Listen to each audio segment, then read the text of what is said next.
Every April Fool's Day, my boyfriend joined his childhood friend in the same cruel prank, pretending to propose to me. Last year, I slipped the ring onto my finger, my heart full of hope. Suddenly, the mechanism snapped tight. Pain shot through my hand and I cried out. He apologized afterward and promised that this year the proposal would be real. As such, I arrived carefully dressed, believing him. Instead, I was met with a face full of cake. He reached out gently, wiping the cream from my face as if it were nothing more than a harmless joke. However, this time, I took a step back. After 6 disappointments, I chose to walk away. So why was it that, in the end, he was the one consumed by regret?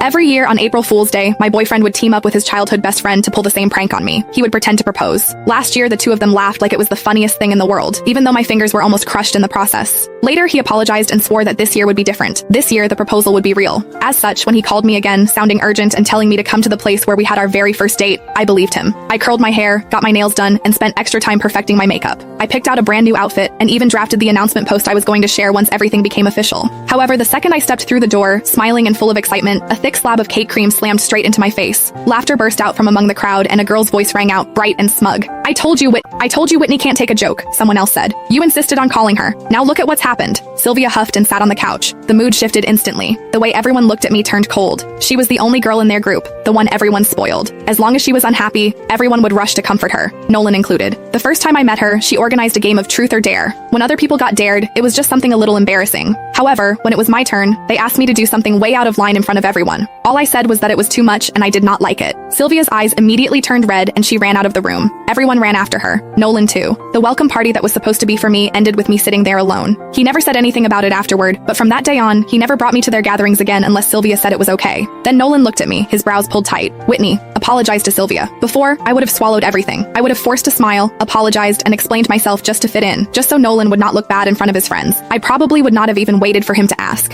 However, when even breaking up meant less to him than a single moment of Sylvia being upset, I finally understood. From the very beginning, this relationship never mattered as much to him as what he had with her. I bent down and picked up the bag and coat I had bought in order to meet his parents. As they stared, cold and judging, I said, Nolan, we're done. I mean it this time. My heels felt unsteady as I turned and walked out. As the door closed behind me, I could still hear Sylvia's light, teasing laughter drifting out from inside. Are you seriously not going after her, you hopeless romantic? Nolan let out an icy laugh. She's just throwing a tantrum. If I actually go after her, what about you? He shrugged like it was obvious. Besides, she has no one to rely on except me. She's way easier to deal with than you. My heart felt like it had been split open. His words cut through me like a knife, slicing into wounds that had never fully healed. 6 years ago, right there, Nolan had confessed to me. He told me I was the one he wanted for the rest of his life. Truth be told, it had not been easy for him to win me over. When I was 15, my parents both remarried and started new families of their own. I became the extra piece no one wanted to talk about. I resisted relationships, and I resisted the idea of building a family. I turned him down 5 times. The last time, I was living alone when a stranger started following me.